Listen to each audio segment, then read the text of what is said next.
रसिक प्रेक्षक हो नमस्कार. राजहंसी मोहोर या पॉडकास्टमध्ये मी डॉक्टर प्रिया निघोजकर आपल्या सर्वांचं मनापासून स्वागत करते. राजहंसी पुस्तकांची ओळख आणि लेखकांसोबतचा मुक्त संवाद असं या पॉडकास्टचं स्वरूप असतं. आज आपण राजहंसी लेखिका प्रतिभा रानडे यांच्यासोबत मुक्त संवाद साधणार आहोत. प्रतिभाताईंची ऐसपैस गप्पा दुर्गाबाईंशी, अफगाण डायरी काल आणि आज, फाळणी ते फाळणी, पाकिस्तान अस्मितेच्या शोधात, यशोदाबाई आगरकरांच्या आठवणी एक आकलन, रेघोट्या, फैज अहमद फैज अशी अनेक महत्त्वाची पुस्तकं राजहंस प्रकाशनानं प्रकाशित केली आहेत. महाराष्ट्र शासनाचा पुरस्कार, महाराष्ट्र साहित्य परिषदेच्या पुरस्कारासह अनेक महत्त्वाचे पुरस्कार या पुस्तकांना लाभलेले आहेत. आपल्या जीवन जाणीवा समृद्ध करणारं प्रतिभांगण म्हणजे प्रतिभा रानडे. 1960 नंतरच्या मराठी साहित्यातील सामाजिक जाणीवांचा वेध आपल्या ललित आणि ललितेतर साहित्यातून घेणाऱ्या मोजक्या पण महत्त्वपूर्ण अशा चरित्रांचं सटीक लेखन करणाऱ्या, सकस अनुवादातून सर्वदूर वाचकांपर्यंत पोहोचलेल्या सर्जनशील लेखिका म्हणून आपण प्रतिभाताईंना ओळखतो. संवेदनशील आणि हळवं मन, त्याबरोबरच कुशाग्र बुद्धिमत्ता आणि समाजमनाचं सूक्ष्म निरीक्षण असा त्यांच्या व्यक्तित्वाचा एक सुंदर असा मिलाफ आहे. प्रतिभाताईंनी काय वाचलं, कसं वाचलं, त्यातून त्यांचं लौकिक आणि वाङ्मयीन व्यक्तिमत्व कसं घडलं, हे सगळं जाणून घेणं हा एक सुंदर प्रवास आहे. आजच्या या पॉडकास्टमधून त्यांच्यासोबतच्या मनमोकळ्या गप्पांमधून हा प्रवास आपण उलगडून घेणार आहोत. संवादक आहेत कवयित्री दीपाली दातार. दीपाली दातार यांनी आपल्या लेखनातून प्रतिभाताईंच्या अभिरुची संपन्न, सौंदर्य पर्युत्सुक अशा व्यक्तिमनाची खूप सुंदर अशी उकल केलेली आहे. त्यामुळं या दोघींमधला भावबंध आजच्या संवादातून आपल्यासमोर येणारच आहे. तेव्हा या पॉडकास्टमध्ये आपल्यासोबतच मी या दोघींचंही मनापासून स्वागत करते.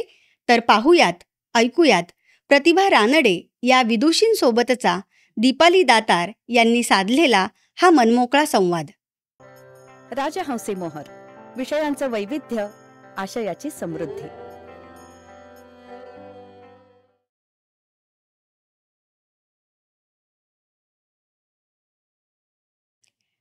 मराठी माणसाला वैचारिकतेचं भान देणारी लेखिका म्हणून प्रतिभाताईंना आपण ओळखतो. आंतरराष्ट्रीय स्तरावर जे महत्त्वाचे विषय आहेत, इस्लामी राष्ट्र, त्यांची दुःख, त्यांच्या पुढची आव्हानं, हे सगळे विषय प्रतिभाताईंनी त्यांच्या पुस्तकातून मांडलेले आहेत. त्या संदर्भात अफगाण डायरी, फाळणी ते फाळणी, अस्मितेच्या शोधात पाकिस्तान, बुरख्याआडच्या स्त्रिया ही त्यांची महत्त्वाची पुस्तकं आहेत. आज या सगळ्या संदर्भात आपण प्रतिभाताईंशी बोलणारच आहोत.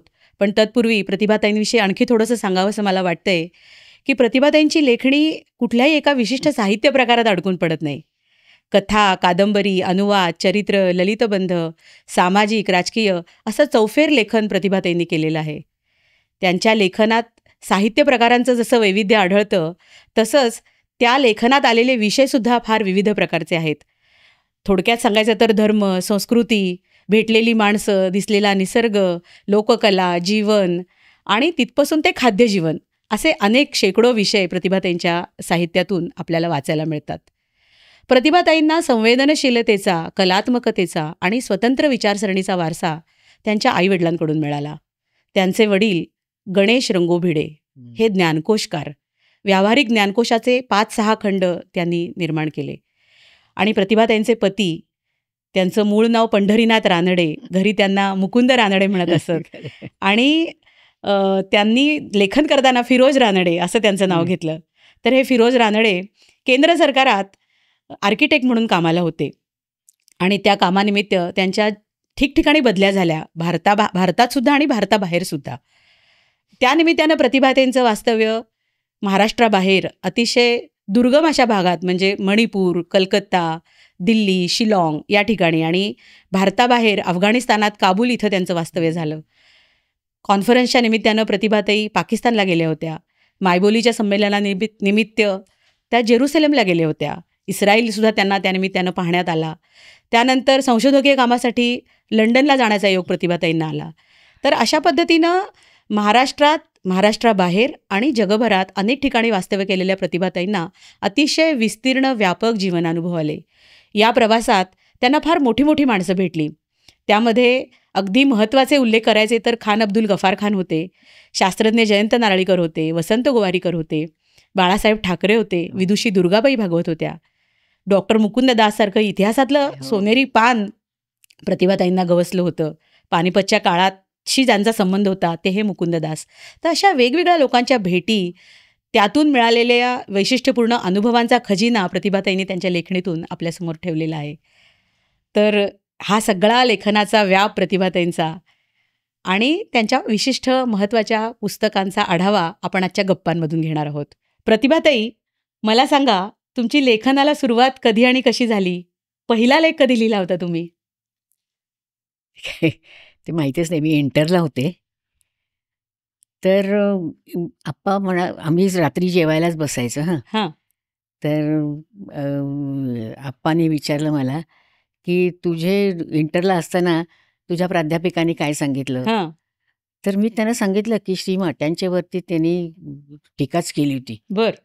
तर ते म्हणाले की तुला काय वाटतंय. तर मी म्हटलं तुम्ही तर सगळं तुम्ही तर व्यावहारिक ज्ञानकोश लिहिलाच आहे, आधुनिक ज्ञानकोश लिहिला, पण मला वाटतं की माटे मला पटतात. बर. कारण ते होते, ते म्हणाले तुझं काय म्हणणं आहे, ते आप्पानेच मला विचारलं. मी सांगू लागले माटे माझं म्हणणं पटलंच. कारण माझी आई पहिल्यांदा ती शेगडी म्हणजे काय ती जाळ पेटवायची. चाळ पेटवायची. मग ते आलं हे केलं, शेगडी आली, काय आली. आई आता स्टोव्हवर स्वयंपाक करते, सगळं हे करते. मग ते म्हटलं तुझ्या माट्यांच्याबद्दल काय वाटतं. तर म्हटलं मी वाटतं की शास्त्र इतकं पुढं गेलं आहे की तुमचा ईश्वर आणि शास्त्रज्ञांना टेस्ट्यूबमध्ये दाखवेल. ईश्वर टेस्ट्यूबमध्ये दाखविलच. ते म्हणाले मग ते हे सगळं तुला काय सगळं कळतंय, तुला सगळं. कारण मी माट्यांची पुस्तकं खूपच वाचलीच होती. तर ते म्हणाले हे सगळं लिहून ठेवतो. मग ते सगळं लिहून ठेवलं 2 पानावरती काहीतरी. आणि पुढच्या कोल्हापूरलाच होतो ना आम्ही, त्याच्या पुढारीमध्ये छापून आलं. बर. आणि मला इतका आनंद झाला. मी इंटरलाच होते सगळे काय इतकं. मग आप्पा मला पुण्याला घेऊन गेले. म्हणजे आम्ही मावशी होतीच ना, आम्ही गेले. तर तिथे माट्यांच्याकडे घेऊन गेले. तर ते म्हणाले तो प्रोफेसरच आहे ना, त्याला काय काय पाहिजे ते तो सांगेल ते. पण तुम्हाला काय वाटतं. तो मी स्वतःचाच विचार करत होतोय. त्यांना सगळं सांगितलं. तर ते म्हणाले तो देवभोळच नाही ना, तो देवभोळा आहे, प्राध्यापक देवभोळा आहे. पण तुम्ही तर देवभोळेच नाही आहेत ना, तुम्ही सगळं लिहिताय तर लिहा, सगळंच करायला. म्हणूनच माट्याने मला सांगितलं. मला फार बरं वाटतंय. आणि हा पहिला लेख होता. मग मी ते BA केलं. मग ते BA केलं म्हणजे इकॉनॉमिक्स पॉलिटिक्समध्ये. आणि मग माझं लग्न झालं. बर. म्हणजे कलकत्त्याला वर्षभर होते, सव्वा वर्ष होते. मग इम्फाळला गेले 3 वर्ष होते. मग शिलाँगला ते चीनमध्ये त्यांना माझ्या मिस्टरांच्या वरतीच हल्ला केला होता ग. ते गेले होते बोंबिवल्याला. मग ते आले. मग आम्ही दिल्लीला आलो आणि तिथे 12 वर्ष राहिलो आम्ही. आणि मग आमची बदली झाली काबूलला. बर. पण आर्किटेक्ट होते माझे मिस्टर. तर आम्ही गेलो सगळे तिकडे. आणि मग त्यांना आमचा पगार सगळा भारत सरकारच द्यायचा ना. हे सगळं चाललं. आणि मग तिथून आमची बदली झाली काबूलला. पण काबूलला जाण्याच्या आधी मला काही विचारायचं आहे. कारण दिल्लीत आल्यानंतर खऱ्या अर्थानं तुमच्या लेखनाची सुरुवात झाली. हो. मग दिल्लीमध्ये तुम्हाला अमृता प्रीतम भेटल्या होत्या. हो, खरंच भेटल्या होत्या. तर कुठल्या पुस्तकाच्या निमित्ताने भेटल्या होत्या त्या आणि काय काम केलं त्यांच्याबरोबर? कारण त्यांनी सांगितलं मला की तुम्ही बंद दरवाजा अमृता प्रीतम, कारण मी दिल्लीतच होते ना 12 वर्ष. तर त्यांनी सांगितलं मला की तुम्ही अमृता प्रीतमचं दिल्लीमध्ये काय हिंदीमध्ये पुस्तक लिहिलंय, तेच तुम्ही भाषांतर करा. पंजाबीमधलं पुस्तक. पंजाबीमधलेच हे. तर तुम्ही बंद दरवाजा तर तुम्ही मराठीमध्ये भाषांतर करा. तर म्हटलं मला कसं जमत नाही. तर त्यांचा फोन दिला त्याने. मी गेले, त्यांचा फोन केला, त्यांच्याकडे गेले. तर त्यांचं बंगला होता ना, ते असा वर, आणि ते वर चढत गेले ना, जिन्यानी चढत. आणि ते दोन्ही बाजूला ना त्यांची चित्र काढली होती. बर आणि वर गेले तर त्या म्हणल्या की आप मराठी में बात कर रहे हैं ना, तो हां, तो ठीक आहे, कोई बात नाही.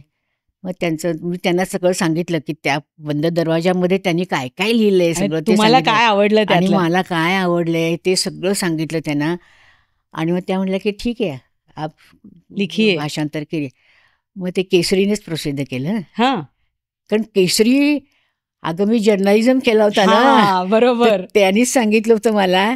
कारण ते दिल्लीमध्येच होते ना, ते बरोबर. म्हणाले की तू केसरीमध्येच लिही, पण राजकारण लिहू नकोस. हा दिल्लीमध्ये जे जे काही घडतंय ना हा तेच सगळं लिही. म्हटलं बरोबर. ते लिहायलाच लागले होते. हा आणि मग त्यांनी सांगितलं, मग ते केसरीनेच प्रसिद्ध केलं. हम्म. आणि मग 2-4 दिवसांनी मी म्हणजे काय महिना 2 काही महिने महिने गेले. त्यांच्याकडे गेले. तर त्यांना आमच्याकडे चेक आला होता ना केसरीचा. मी त्यांना चेक दिला. तर ते म्हणाले, केसरीने मला चेक दिलाय. त्या अमृता प्रीतम माझ्यावरती इतक्या खुश झाल्या होत्या. खुश झाल्या होत्या. जयंतराव टिळकांमुळे तुम्ही केसरीमध्ये लिहायला लागलात, हो सांस्कृतिक सदर लिहायला हो लागलात हो, आणि त्यानिमित्ताने तुमचं दिल्लीभर खूप फिरणं व्हायचं खूपच व्हायचं. आणि त्यातूनच शेवटचा बादशाह की अखेरचा बादशाह तेच हे बघितलं, तुमचं ते सगळं पुस्तक बघितलं आलं. होतं.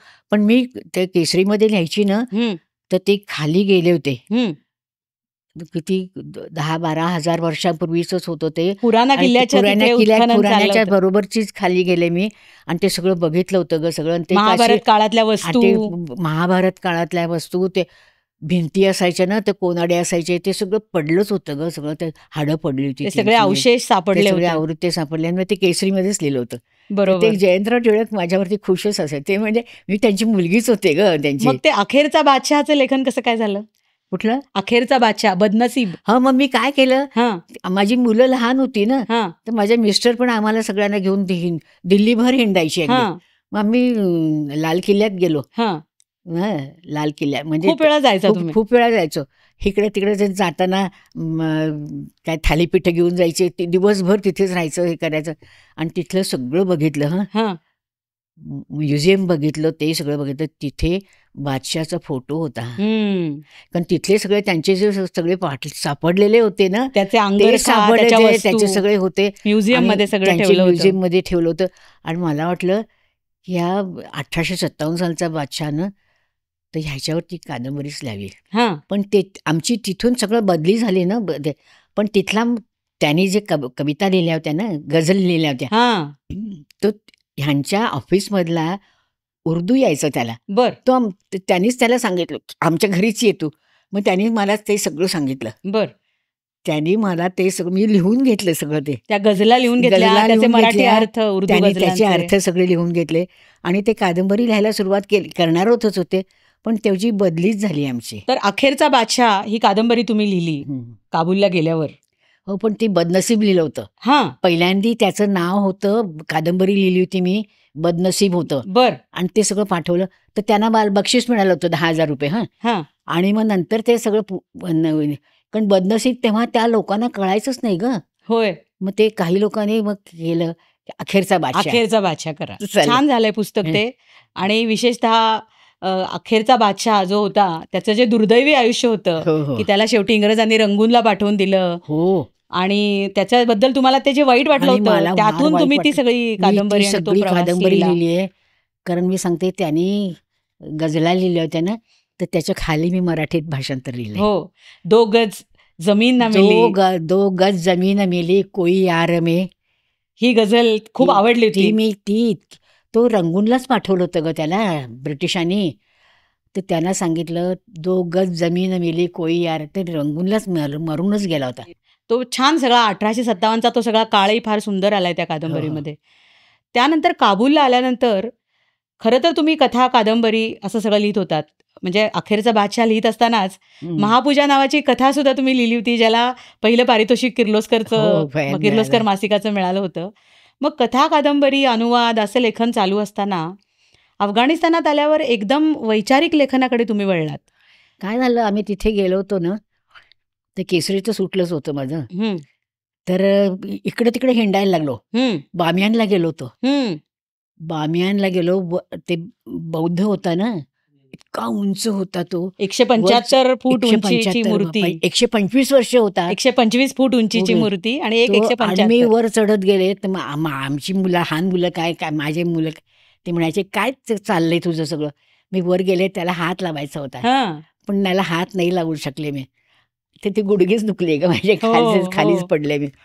ते सगळे झालं आणि मग आले आणि बामियानला गेले त्यानंतर तिकडे पुष्कळ फिरला आणि तुम्ही. मजारे शरीफला पण जाऊन आलो.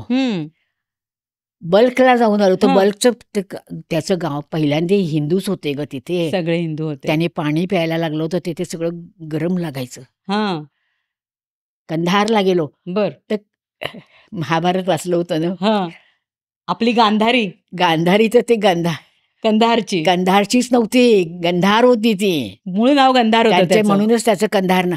ते सगळे मुसलमान आले ना, आक्रमण झाली आक्रमण झाली सगळी म्हणून तेच आणि कंधार. नंतर इस्लामीकरण झालं पूर्ण अफगाणिस्तानचं. आणि- अश्वगणिस्तान म्हणायचे मला वाटतं हो, अफगाणिस्तानला. अश्वगणिस्तान. आणि सगळं ते सगळं झालं. आणि मग नंतर काय झालं, मी सगळं लिहायला लागले. ते माणूसमध्ये असून लिहायचे मी. बरोबर. आणखीन मी काय केलं, माणूस मध्ये सगळे लेख जे प्रसिद्ध सगळं होत होते, आहे सगळं. तर तुम्ही मार्क्सिझम तिथे चांगला यायला लागला ते लिहिलं. हो, मग कम्युनिझम आला आणि मग कम्युनिझम वरती थोडी टीका पण केली होती मला वाटतं तुम्ही खूपच टीका माणूसमध्ये. केली होती. आणि कोल्हापूरमध्ये हो, माझ्या ते सगळं घरी छापून आल्यानंतर तुमच्या वडिलांच्याकडे माझ्या वडिलांच्याकडे आले होते, काही कम्युनिस्ट आले. कम्युनिस्ट आले होते आणि ते म्हणले की तुमची मुलगी काय, तुमची लेक काय लिहिते, हे काय करते, तर तिला सांगा हे काय करायचं नाही. हम्म, तर माझ्या वडिलांचं पत्र आलं हम्म, की तू लिहितेस ते ठीक आहे, हा, पण जरा सांभाळून लिहि. हा. I am proud of you but don't get carried away by ब्रेवेडो.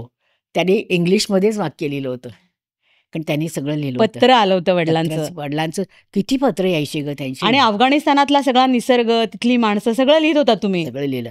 आणि एका एअरपोर्टवरून मला फोन आला. हा, तर म्हटलं माझा फोन दिला कुणी तुम्हाला. हा, तर ते म्हणाले की तुम्ही दिल्लीत असताना जर्नलिझम केला होता ना, हा, तर विजय नाईकनीच तुम्हाला तो माझ्यापेक्षा 8-10 वर्षांनीच लहान ग तो हा. करायचा.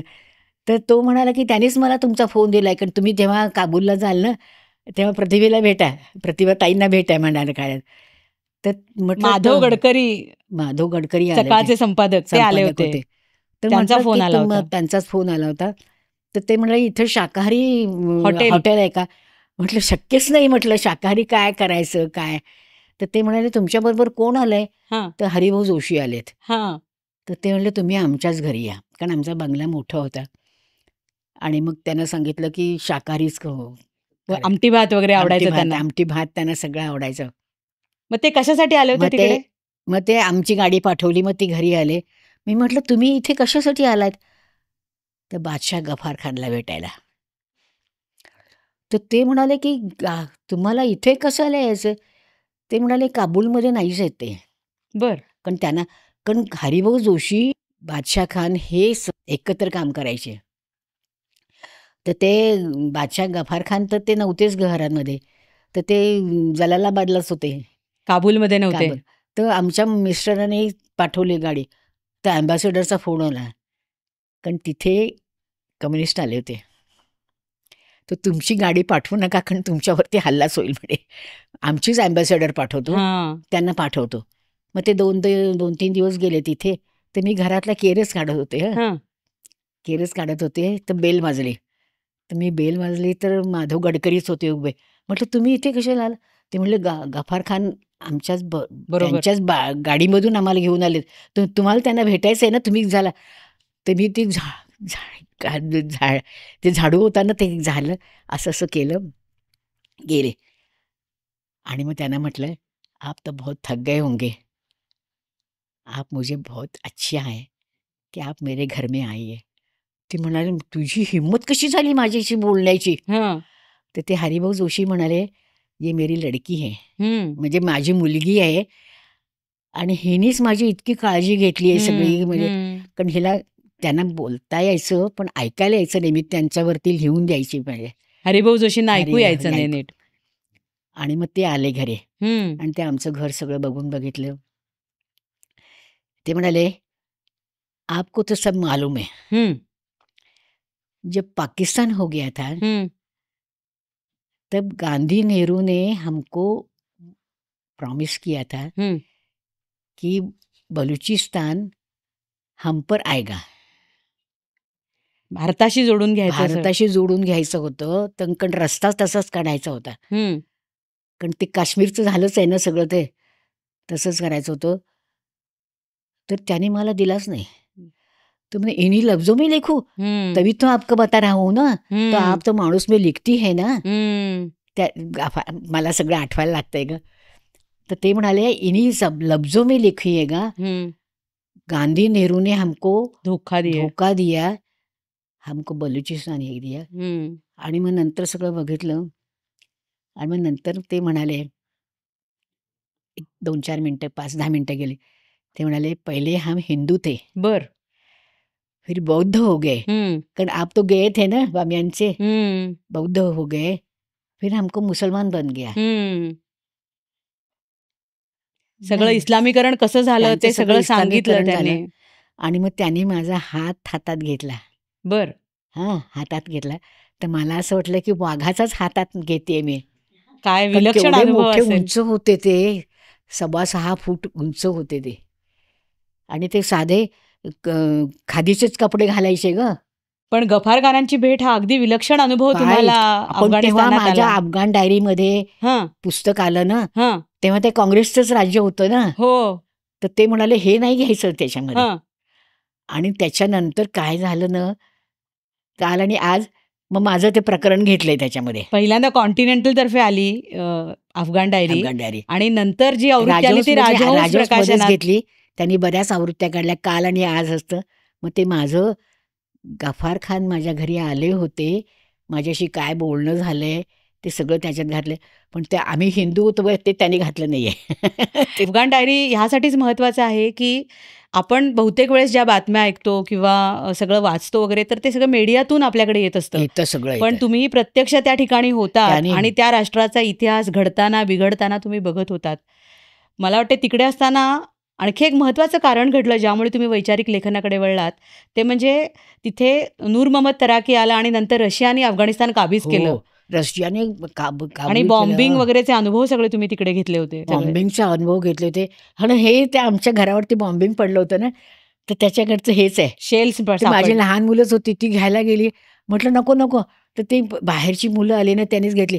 मग माझी लहान मुलं शाळेतच जायची ना, तर हे घेतलं त्याने, त्यांच्या हातालाच हे आलं, चटके बसले. चटके बसले.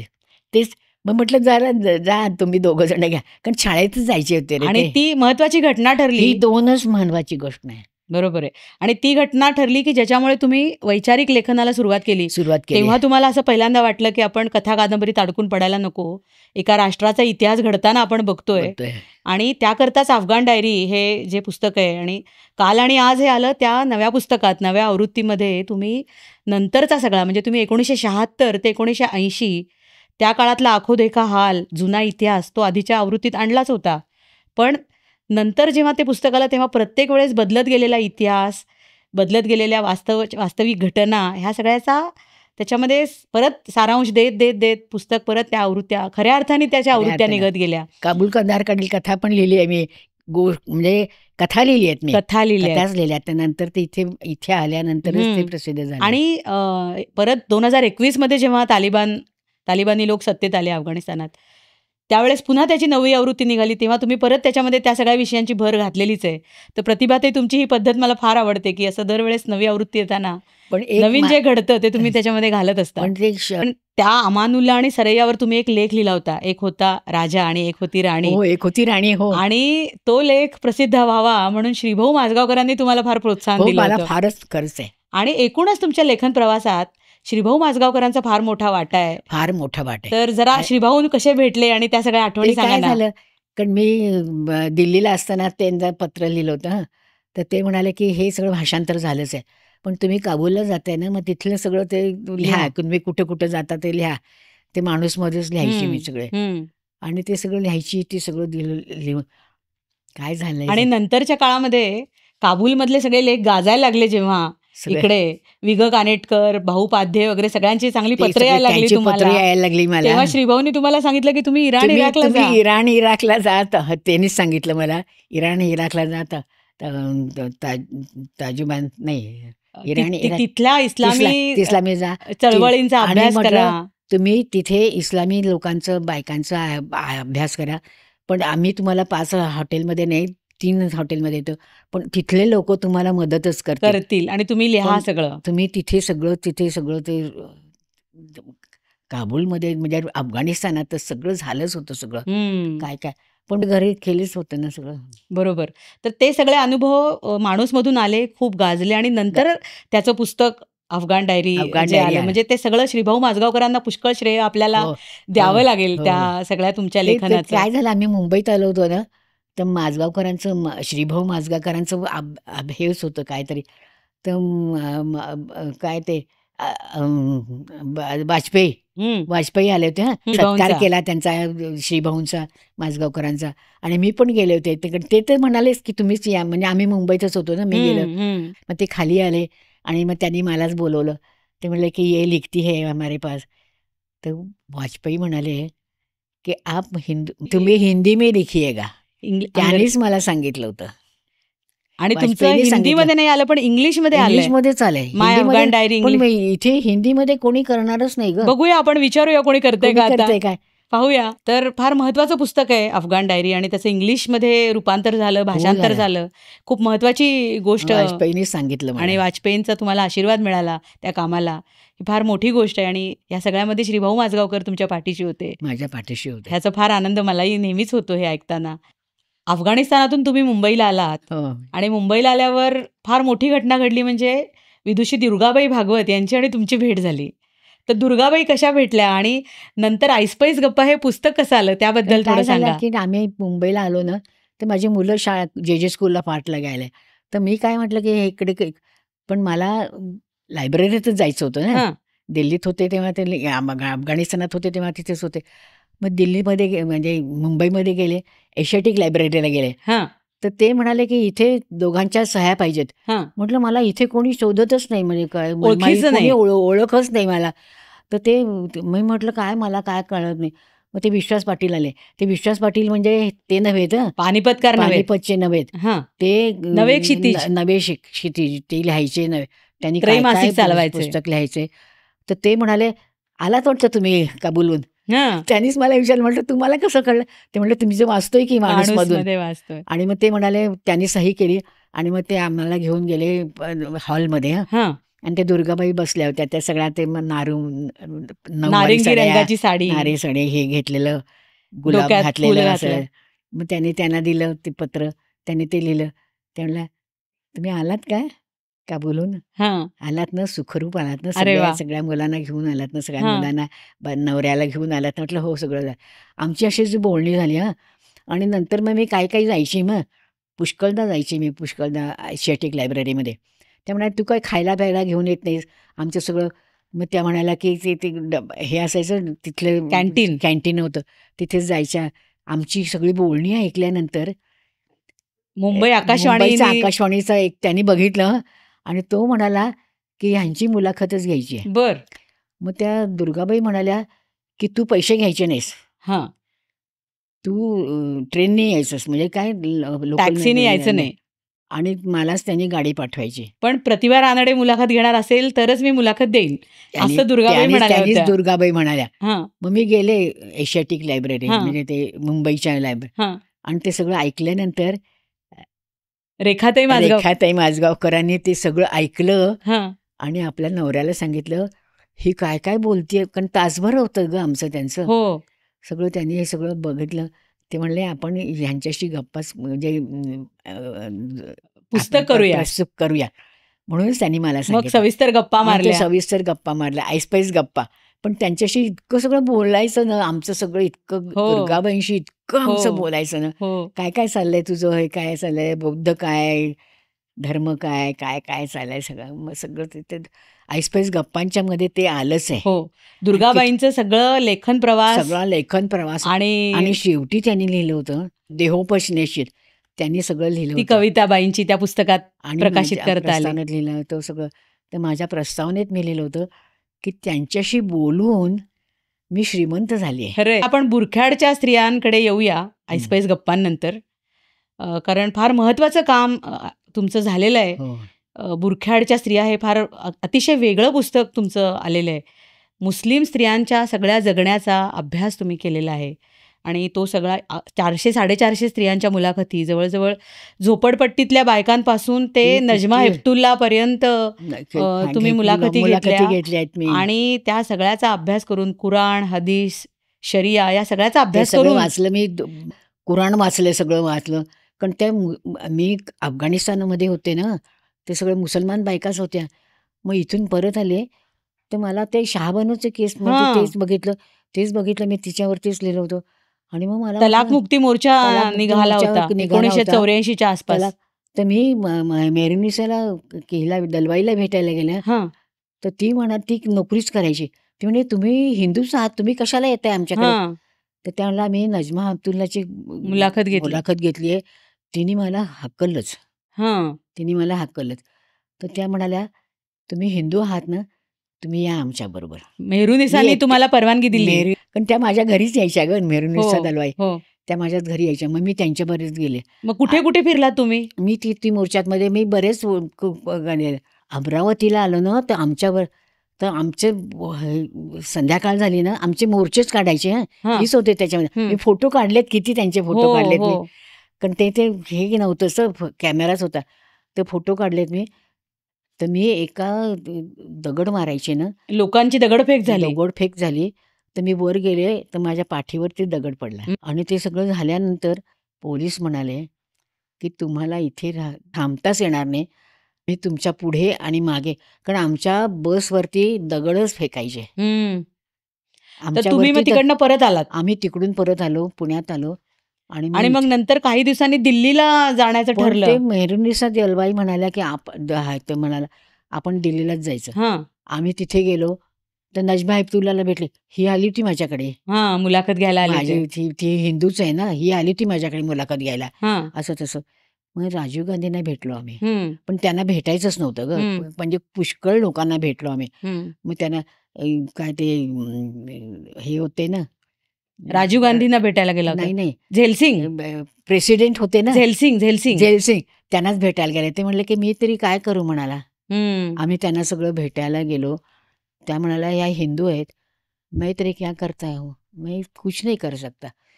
म्हणजे ह्या राजीव गांधींना गांधी भेटायला करतात. गेलात मग. मग तुम्ही भेटायला गेलो तर आमचे फोटो बाहेरच ठेवले सगळे.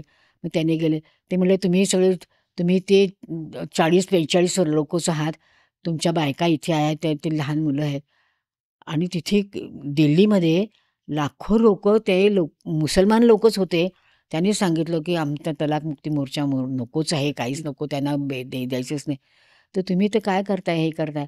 तर त्या मेहरुनिसा दलवाई सांगायला आल्या. तर कोल्हापूरची माझी मैत्रीण होती, लहानच होती अगदी. हं, ती म्हणली, ये हिंदू है, हं, ये हिंदू है, इसको तलाक मिलेगा तो खावटी मिलेगी, हं, तर हमको क्यों नहीं देते. हं. ते निघूनच गेले. राजीव गांधी निघूनच गेले. पण नंतर त्या पुस्तकात छापलंच नाही आहे, कारण ते काँग्रेसच होतं ग, हं. काँग्रेसचं चित्र. पण तुम्हाला हे सगळे संदर्भ प्रत्यक्ष त्या ठिकाणी गेल्यामुळे मला ते कळले होते सगळे.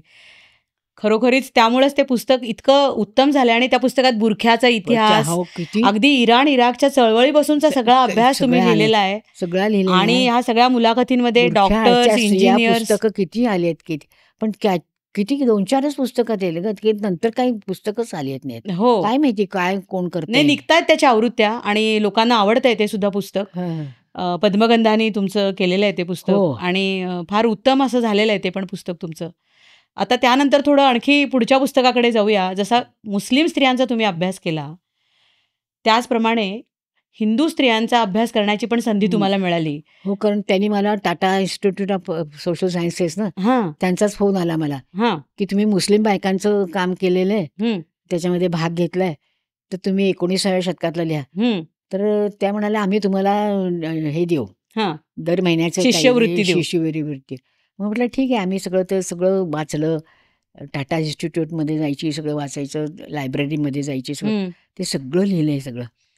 आणि मग 19व्या शतकाचा अभ्यास करता करता तुम्हाला 19व्या शतकात गोपाळ गणेश आगरकर आणि यशोदाबाई आगरकर यांच्याविषयी वाचायला त्या मिळालं. वाचायला मिळालं. कारण मी सांगते, तर काही विधवा बायकांची लग्न झाली होती, पुनर्विवाह केला गेला होता. पुनर्विवाह केला गेला होता. तर आगरकरांनी यशोदाबाईंना सांगितलं की त्यांनाच घरी जेवायला बोलावं. तर त्यांना बोलवलं, त्यांनी आणि सगळं ओटी भर वगैरे. ओटी भर त्यांनी केलं आणि त्यांना सांगितलं नवीन हे नव्या घ्या, नवऱ्याचं नवीन नाव घ्या, नवीन उखाणा घ्या. नवऱ्याचं नाव घ्या. ते केलं, हे सगळं केलं. तर मला सुमा चिटणीस म्हणाल्या, हे सगळं घ्यायचंच नाही त्याच्यामध्ये, बर हे पुस्तकामध्ये. बर म्हटलं नाही, हे घ्यायचंच आहे मला, मी तुमची स्कॉलरशिप सोडूनच देणार म्हटलं. बर त्या म्हणल्या ते घे ह्याच्यामध्ये, तुला PhD देता येणार नाही. पण नंतर त्यांनी म्हटलं की बरंच केल्यानंतर खूप वर्ष गेली, त्या म्हणल्या की तुला PhD देते. हम्म. तर मी कारण घेतली नाही PhD, कारण तेव्हा PhD घेऊन काय मला करणार मला होता काय तुम्ही? PhD करून करायचंय. हो. पण ते पुस्तक इतकं सुंदर आहे, म्हणजे समाजशास्त्रीय अभ्यास तुम्ही केलाच आहे, पण केवळ समाजशास्त्रीय चौकटीत ते बसवलेलं नाहीये पुस्तक. हो, पुस्तक आणि त्याला आठवणी आणि ललित लेखनाचा बाज आला असल्यामुळं सर्वसामान्य वाचकाला सुद्धा ते जीवाला भिडेल असं पुस्तक आहे. म्हणजे अभ्यासकांना तर त्याचा उपयोग होतोच आहे, होतोच. कारण आम्हाला सगळ्या 19व्या शतकातल्या स्त्री सगळ्या प्रश्नांची जी चर्चा तुम्ही केली आहे, सती, बालविवाह, विधवांचा पुनर्विवाह, आणि त्या काळात बाळशास्त्री जांभेकर, काशीबाई कानेटकर, न्यायमूर्ती काय रानडे, होते लोक ते आनंदीबाई जोशी, ह्या सगळ्या जोडप्यांचं सगळ्यांच्या. सहजीवन तुम्ही असं त्याच्यामध्ये होतं. आणलेलं आहे. आणि ह्या सगळ्या जोडप्यांचं सहजीवन बघताना तुमच्या लक्षात आलं की गोपाळ गणेश आगरकर आणि यशोदाबाई आगरकर यांचं सहजीवन फार उजवं आहे, आणि जगण्यातली आणि लिहिण्यातली आधुनिकता यांचा चांगला मेळ आगरकरांच्याच त्याच्यामध्येच आपल्याला चरित्रामध्ये पाहायला मिळतो. हो. आणि मग त्यानंतर तुम्ही यशोदाबाई आगरकरांच्या आठवणी शोधायला काय निघालात. झालं, मी सांगितलं, मी भाषण देत होते हं. ठाण्याला मला वाटतं. ठाण्यालाच भाषण देत होते. हम्म, पण ते भाषण देत होते, त्याच्यानंतर नागपूरच्या कोणतरी आल्या, हम्म. तर त्या म्हणाल्या की त्यांचा नातू न आमच्या, कारण त्यांचे माहेर नातू ठाण्याच्या भाषणामध्ये तुम्ही असं म्हणाला आम्ही होता म्हणाला होता की की आगरकर आगरकर गेले, गेले. त्यानंतर त्यांच्या पत्नीचं काय झालं, कधीचं काय झालं, तेच म्हटलं होतं मी. हा प्रश्न पडलाय. मला पडलंच नाही, काही कुठे गेलेत त्या, का कुठे गेल्यात त्या. तर त्यानंतर त्या आल्या, त्या म्हणाल्या की तुम्ही भाषण दिलेत ना, तर त्यांचा नातू न श्रीराम आगरकर, तर तो आमच्या नागपूरलाच राहतोय, तर तुम्ही तिकडे जाता का. तर मी गेले तिकडे, त्यांनी नंबर दिला त्यांनी नंबर दिला माझा, मी गेले तिकडे आणि मग कुठे- तुमची भेट झाली श्रीराम माझी आगरकरांशी. त्यांची भेट झाली श्रीराम आगरकरांची. त्या म्हणाल्या की तुम्ही इथे कशा आलात. हम्म, तर म्हटलं की तुमची मुलाखत घ्यायची आहे माझी. तर त्या म्हणाल्या की मी केसरीमध्ये तो MA झाला होता, केसरीमध्ये गेला होता, त्यांनी त्याला ठेवूनच घेतलं नाही. हम्म. आणि मी इथे कोणतरी यायचे, मी त्यांना भेटायला जातो, त्याने माझं भेट घेतच नाही.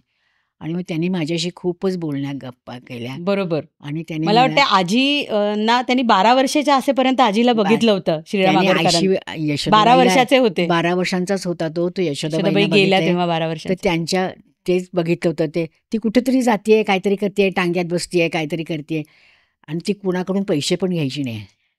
त्या औषध पाणी करायच्या, शिकवायच्या त्या काळातल्या बायकांना, त्या बायकांच्या बायका. विधवेचं हळदी कुंकू केलं होतं यशोदाबाई. बायकोंचं.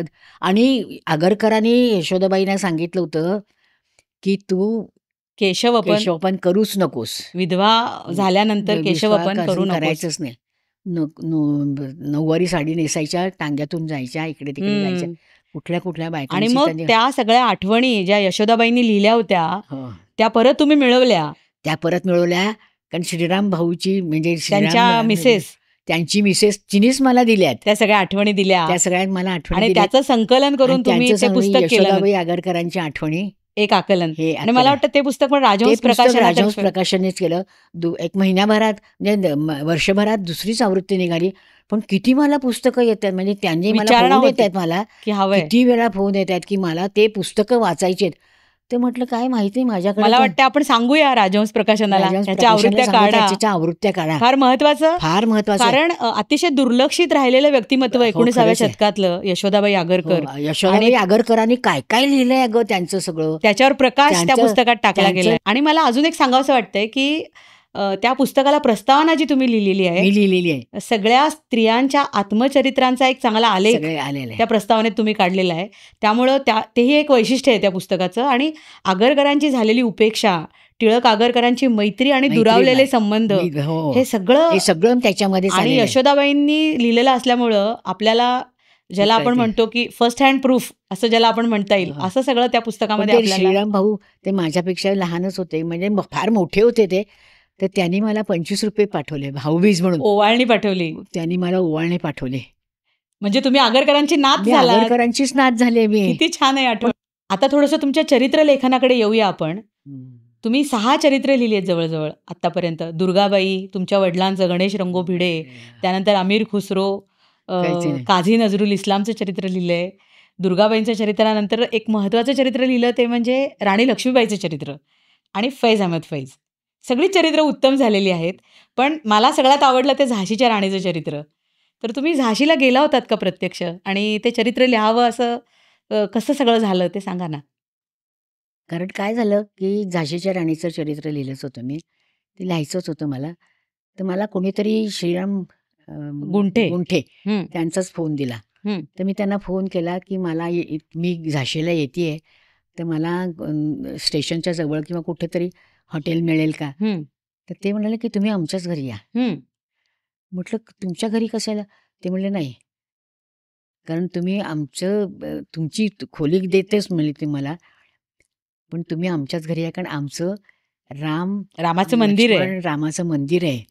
म्हणूनच मी गेले झाशीला. ते स्टेशनवरती आलेच होते. ते स्कूटरमध्ये बसून आम्ही त्यांच्यावरती गेलो. 2-4 पायऱ्या चढून गेलो. तर वर 150 वर्षांपूर्वी झाशीच्या राणीने, म्हणजे खूपच जुरी, त्यांनाच बोलवून घेतलं होतं. बरोबर. गुंठेना. गुंठेंना. आणि त्यांना ते बक्षीसच दिलं होतं. म्हणजे ते रामाचं झाशीचं मंदिर. रामाचं.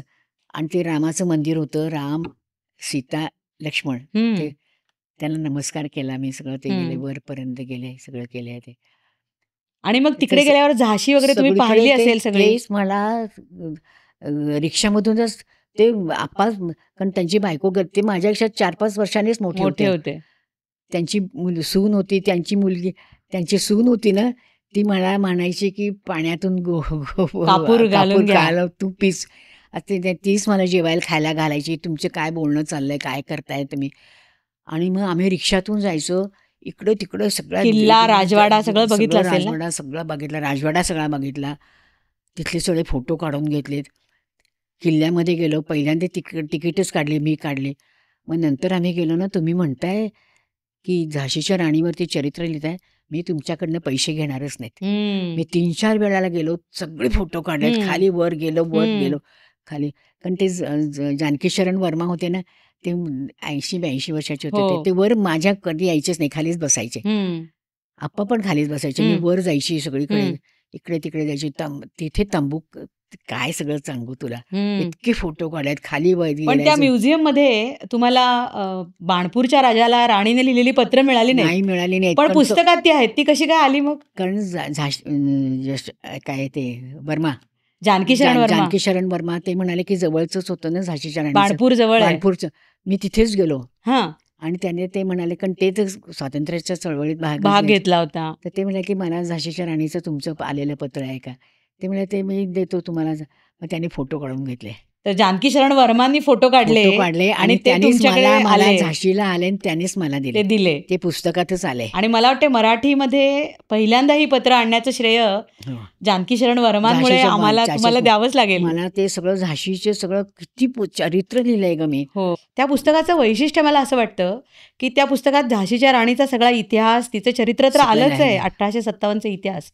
पण राणीकडे स्त्रीमुक्तीचं प्रतीक म्हणून कसं बघायचं, किंवा 1857च्या बंडाला किंवा राणीच्या एकूण चरित्राला महाकाव्याची लय, असं एक फार उत्तम चिंतन शेवटच्या परीक्षेत मध्ये शेवटच्या प्रकरणात आले ते. त्याच्या प्रकरणात मी की लिहिलंच राणीच्या आहे. मृत्यूकडे कसं बघायचं, झाशीच्या कसं बघायचं. फार सुंदर प्रकरण लिहिलंय तुम्ही. ते फोटो फार उत्तम झालंय ते चरित्र.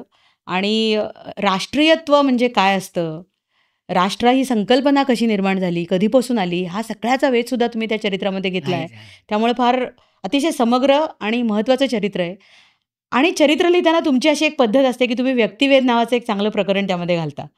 आणि तुम्हाला आजच्या काळामध्ये सुद्धा ती व्यक्ती कशी उठून दिसते त्या संदर्भातलं तुमचं चिंतन तुम्ही घालता. त्यामुळे तुमचे चरित्र मला नेहमी वाचायला फार आवडतात. अजून एक चांगलं चरित्र तुम्ही लिहिलंय, फैज अहमद फैज. अगदी वेगळा विषय आहे परत तो पाकिस्तानचा उर्दू शायरी, शेरोशायरी करणारा कवी. तर ते फैज अहमद फैजवर लिहावं असं कसं काय वाटलं तुम्हाला?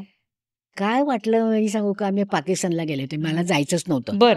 त्यांनी मी सांगितलं त्यांना मोहनजोदारो हडप्पाला मला कारण पाकिस्तानला म्हणजे आपल्याला मला देतच वाटतं नाही. 2003 साली तुम्ही गेला होता 2003 साली गेलो होतो. तर पाकिस्तान इंडिया फ्रेंडशिपचा काहीतरी माहित इव्हेंट नाही, होता. Pakistan India friendship society. तर त्यांना मी सांगितलं की मला मोहनजोदारो आणि हडप्पाला मला जायला मिळेल तर मी जाईन त्यांच्याकडे पाकिस्तानला, कारण मी अफगाणिस्तानात होतेच ना, मला पाकिस्तान सगळं माहितीच होतं. तर ते म्हणलं की मी तुम्हाला देतो परवानगी. बरं. आम्ही 4-5 लोकांना मी लिहिलं. तर आम्ही गेलो.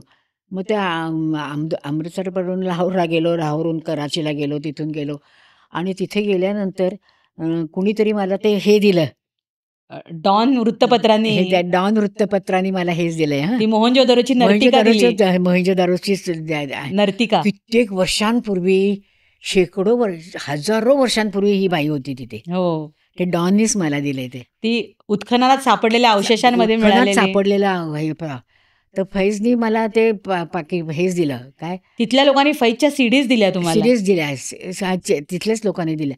मग तिथे काय मी वाचलंच नाही. तिथे घरी आल्यानंतर मी सगळं त्या वाचलं, ऐकायला सुरुवात केली, गझला त्याच्या सीडीज ते होत्या. ऐकायला सुरुवात केली मी. आणि मग नंतर असं वाटलं की त्याचा पहिलाच होता ना, तर दाग दाग पुजारा, फाळणीच्या वेळेस तो होता ना, 14 ऑगस्टला लिहिलेली गझल, गझली होता, जी डॉन वृत्तपत्रामधून आली होती त्याचीच आली होती. ये दाग दाग ये उजाला. दाग दाग उजाला, ये सभी मी सांगते हा तुला. हा, ये दाग दाग उजाला, ये शब गजीदा सहर, वो इंतजार था जिसका, वो सहर तो नहीं है, कहाँ से आई निगारे सबा, किधर को गई है. फार फैज अहमद फैज सुद्धा फार वेगळा कवी, नाही का? वेगळेच होते. पहिल्यांदा आले ना अमृतसरनं, तर त्या लाहोरवरती हिंदूंची इतकी बायका कत्तल झाली होती. सगळी नायरांची इतकी रक्त सांडली होती ग रस्त्या. त्यांना हे सगळं बघितलं आणि ते म्हणाले की काय चाललंय इथे. फाळणीच्या वेळेस पण ते मार्क्सवादीच होते ना, फैज मार्क्सवादी होते. बरोबर. पण तेच होते. पण ते त्यांना माहितीच आहे, ते लंडनलाच गेले होते. त्यांची मुलगी, त्याची बायको काय ॲलिस बरोबर लग्न केलं. ती पण तिला नंतर ते सगळंच होतं, सगळं ते मुस्लिम करून घेतलं नंतर मुस्लिम. त्यांच्या आईने तिला. फैजतीच तिला गेलं आणि तिला मुलीच होत्या दोघी जणी. ते सगळं चरित्रामध्ये आलेलंच ते आहे. सगळं चरित्रामध्ये पण झालंच आहे. तो वेध घेता घेता तुम्ही त्यांच्या एकूण भावविश्वाचा पण चांगला वेध घेतलाय. हो. तुरुंगात असताना सुद्धा कवी तुरुंगात संमेलनं असताना कशी कविता रंगायची. करायचा, ती बाई जायची त्यांना, ते बरंच जायची आणि ते सगळे तुरुंगातले लोक होते ना, ते सगळे त्यांनाच भेटायला यायचे. हो. आणि हे सगळं लिहिताना आणखी एक चांगलं निरीक्षण तुम्ही नोंदवलंय चरित्रामध्ये त्या, की तो मार्क्सिस्ट होता. त्यांनी बळी गेलेली जी माणसं होती महासत्तेला किंवा सत्तेच्या संदर्भात बळी गेलेल्या माणसांमुळे जी सामान्य जनतेची जी परवड झाली होती त्याबद्दल शेरोशायरी लिहिली. आणि इतक्या वेगवेगळ्या बायकांशी पण त्याचे नातेसंबंध जुळले गेले होते, वेगवेगळ्या गायिकांशी वगैरे.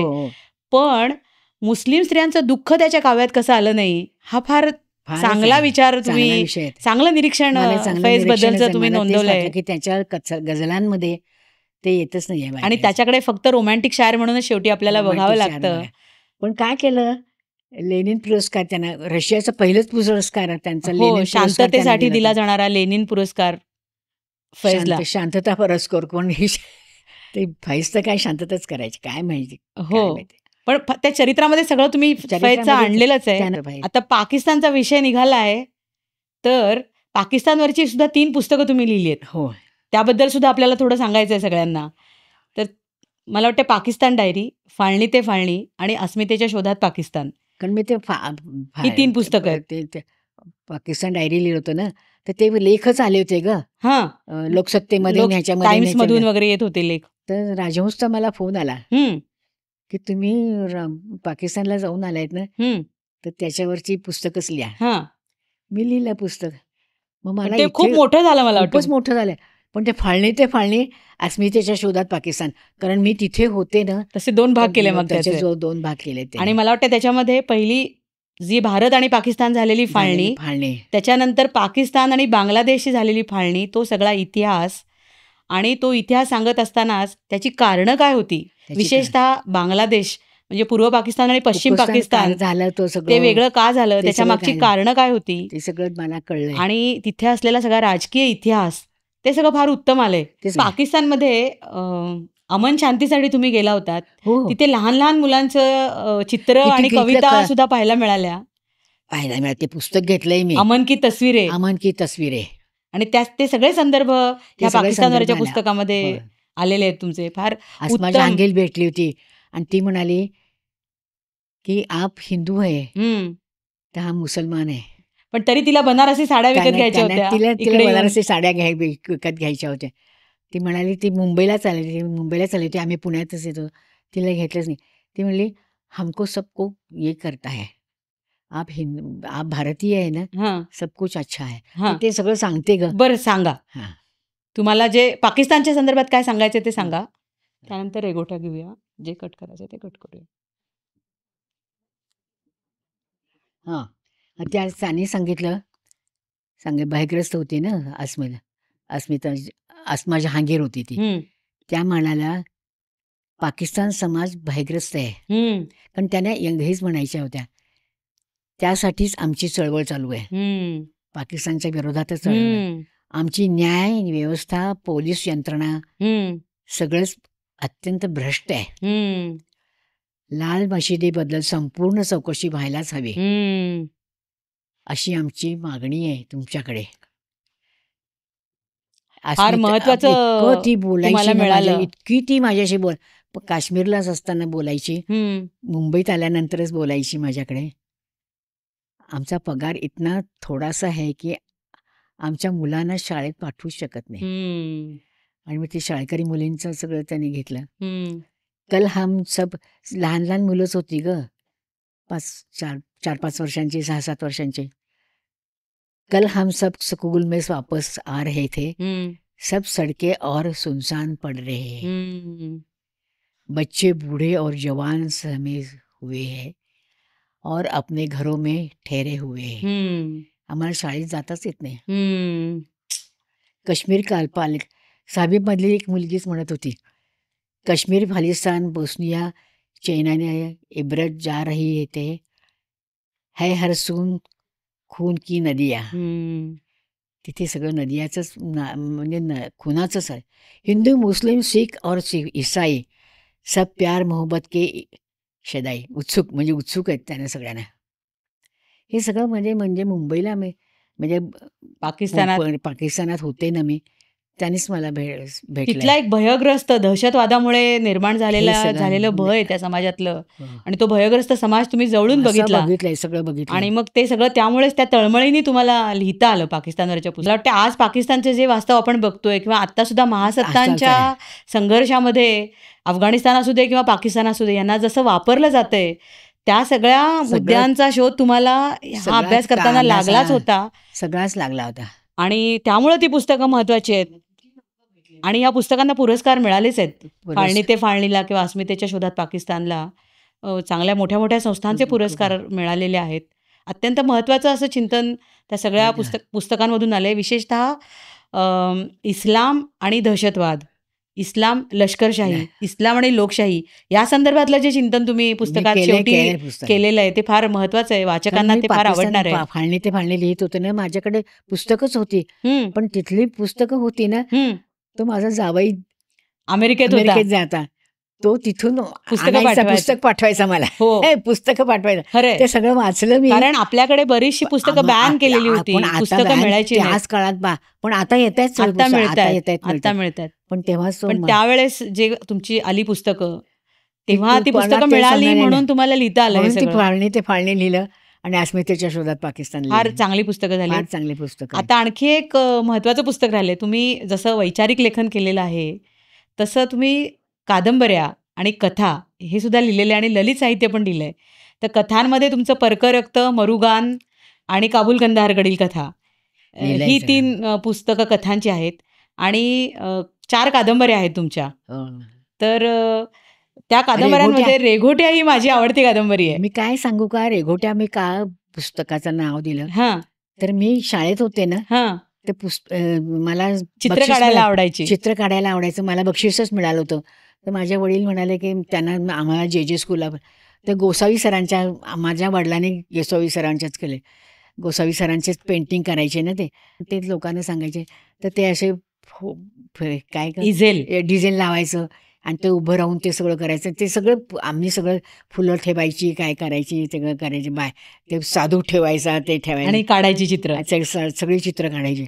आणि मग ते म्हणाले तुम्ही नंतर येऊन 3-4 आम्ही मुलं होतो ना, हां. 2-3 बाय, त्या म्हणत तुम्ही येऊच नका. हां. ते म्हटलं का नाही यायचं आमचं? तर त्या म्हणाल्या की ते नग्न बायका आहेत. मग हम्म. आम्ही गेलोच नाही. हम्म. आणि ते सगळं बघितल्यानंतर त्यांनी सांगितलं की काय शरीराचं काय असतं. हम्म.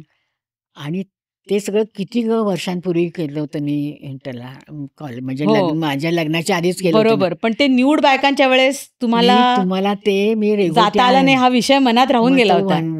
आणि ते रेघोट्या लिहिलं आणि ते सगळं लिहिलं मी.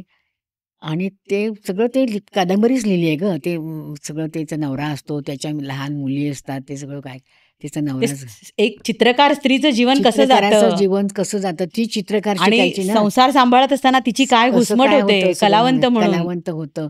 ते सगळं फार छान आलंय. आणि तुम्ही एक कंपोजिशन केलंय की बाई जेव्हा बाईचं न्यूड करते तेव्हा तिच्या मनात काय येतं.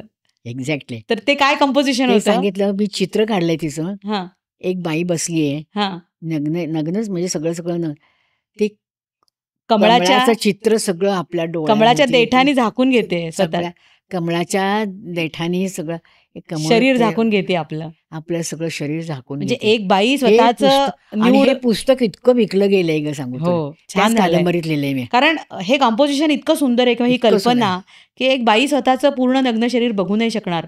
आणि न्यूड हा पिक्चर फार नंतर आला, हो. त्याच्या कितीतरी वर्ष आधी तुमची ही कादंबरी हो. आलेली आहे. तर फार वेगळ्या वर्षांपूर्वी विषयावरची, आहे. आणि तशी म्हटलं तर धीट अशा विषयावरची अशी एक कादंबरी. आणि केवळ हेच नाही, तर त्या कादंबरीमध्ये एक कलावंताचं संवेदनशील मन पण आलंय. हो, काय कला आणि कारागिरी यामधलं सगळं चिंतन हे आलंय. सगळंच आहे. आणि कलावंतांचा कधी कधी कलावंत काय, त्याच्या मनात खरंच येणारा तसंच आहे. स्वार्थीपणा. कारण मी चित्रकारच होते ना पहिल्यांदी, मग जर्नलिझम झाले ग. चित्रकाराचं मन चित्रकारांचं आणि मन स्त्रीचं म्हणजे काय मन, असतं, हे दोन्ही. आणि कलावंतांच्या अवतीभोवती जी सामान्य माणसं असतात, त्यांची कलावंतांबरोबर जगताना होणारी घुसमट, आणि कलावंतांची काय सामान्य लोकांबरोबर जगताना होणारी घुसमट, हे असे अनेक पदर त्या कादंबरीला आहेत. हो. त्यामुळं फार महत्त्वाची अशी ती कादंबरी आहे असं मला वाटतंय. तुम्ही ललित लेखन पण केलं आहे, हा उल्लेख 2-3 वेळा मी केलाच. तर शुक्रवारची कहाणी असू दे, किंवा स्मरणवेळा, किंवा आबोलीची भाषा. आबोलीची भाषामध्ये तुम्ही आईवडिलांवरती फार उत्तम लेख लिहिले आहेत. मंतरलेलं पाऊस पाणी हा तर फार सुंदर लेख आहे. पण हे सगळं छान आलेलेच आहेत हे सगळी पुस्तकं. पण इतकं काव्यात्म लेखन करणाऱ्या प्रतिभाताईंनी ललित लेखन करताना कविता कशी नाही लिहिली, असा प्रश्न मला पडला. कारण एका आईला पत्र लिहिलं होतं, तेव्हा तुम्ही लिहिलं होतं की जेव्हा मी शिलाँगमध्ये वावरते तर माझे इथलं हिरवं बघताना माझे डोळे हिरवे झालेत. हिरवेच झालेत. हो, इतकं सुंदर सगळं काय हिरवं तिथे दिसायचं. सगळं. तर इतकं सुंदर ललित लेखन करणाऱ्या प्रतिभाताईंनी कविता लिहिली आहे की नाही, असा प्रश्न मला पडला. आणि नंतर जेव्हा आपण गप्पा मारल्या तेव्हा मला लक्षात आलं की तुम्ही कविता पण लिहिल्या आहेत, पण त्या प्रकाशित नाही केल्यात. प्रकाशित नाही केल्या. पण मला ह्या आपल्या गप्पांच्या शेवटी असं वाटतं की तुम्ही तुमची ती उर्दूतली एक कविता ऐकवावी असं वाटतंय. करूया. हा, उर्दू ऐकवणार का आम्हाला? तुझ्या पुस्तकामध्ये लिहिलंय की? आली आहे ती कविता. तर ती कविता ऐकवणार का आम्हाला? सांगते. हा. हां. हर मोड़ पर हर नई खुशी, हां. हर मोड़ पर नई रंगत, हां. फिर भी दिल धड़कता नहीं, हं. न कोई गीत सुनाई देता नहीं. वाह. चाहत तो खत्म हो गई है अब, हं. चाहत तो खत्म हो गई है अब, फिर भी दिल जाता नहीं है. न मिलने का सुख, न खोने का दुख, हं. न कोई राहत की ममता है अब. हं. अब तय करे कैसे रास्ता, वाह. मंजिल तो बहुत दूर है अब. हं. मंजिल भी कहाँ है पता नहीं, हं. मंजिल भी कहाँ है पता नहीं, चलते रहना राहत रहता है. वाह. चलते रहना राहत है. राहत रहना. कोई जुगनू दूर चमक रहा है, वाह. कोई जुगनू दूर रमत रहा है. कोई जुगनू चलतो. दूर चमक रहा है. वाह. असंच फार आहे. सुंदर. तुमच्या सगळ्या या पुस्तकांचा प्रवास ऐकता ऐकता वेळ कसा गेला कळलंच नाही खरं म्हणजे. खरंच आहे. इतकी आणखी पुष्कळ पुस्तकं तुमची आहेत ज्याचा उल्लेख मी केला नाही. काही वैचारिक पुस्तकं चांगली, ज्याचा उल्लेख नुसता करते पुस्तकांचा. धर्मसंस्कृतीचे अनुबंध आणि त्याला लागलेली राजकीय आणि अर्थसत्तांची हो, झळ, खरंच हे एक आहे. फार महत्त्वाचं पुस्तक. मी नाही ख्रिस्ती, मुस्लिम, खरंच आहे, हिंदू तेच हे लिहिलं एक होतं, तेच महत्त्वाचं लिहिलं होतं पुस्तक मी. आणि अशी आणखी बरीच 35हून अधिक पुस्तकं प्रतिभाताईंनी लिहिली आहेत. 4 वेळा विभागीय साहित्य संमेलनाच्या अध्यक्षा म्हणून बिनविरोध तुमची निवड पण प्रतिभाताई झाली होती. किती पुस्तकं मिळाली आणि आहेत मला, तुम्हाला ह्या किती सगळ्या किती लोकांना मिळाली. 35 पुस्तकांना जवळजवळ 17-18 पुरस्कार मिळालेले आहेत आणि त्यामध्ये राज्य शासनाचा पुरस्कार आहे, साहित्य परिषदेचे पुरस्कार आहेत आणि इतर अनेक संस्थांचे पुरस्कार आहेत. जीवनगौरव पुरस्कार तुम्हाला मिळाले. हां. URL फाउंडेशनचा आहे, हां. प्रकाशक संघाचा साहित्य सेवा पुरस्कार, कृतज्ञता पुरस्कार ठीक आहे, मिळाला चालेल, आहे. काय नाही काय. तर अशा प्रतिभाशाली लेखिकेविषयी गप्पा मारण्याचा आज योग जुळून आला, याचा मला अत्यंत आनंद होतोय. प्रतिभाताईंचं वय आता जरी 88 वर्षाचं असलं तरी अजून लेखन चालू आहे, नवी नवी पुस्तकं येत आहेत. प्रतिभाताई, तुमच्या लेखनाकरता तुम्हाला अनेक शुभेच्छा देते. धन्यवाद. थँक्यू.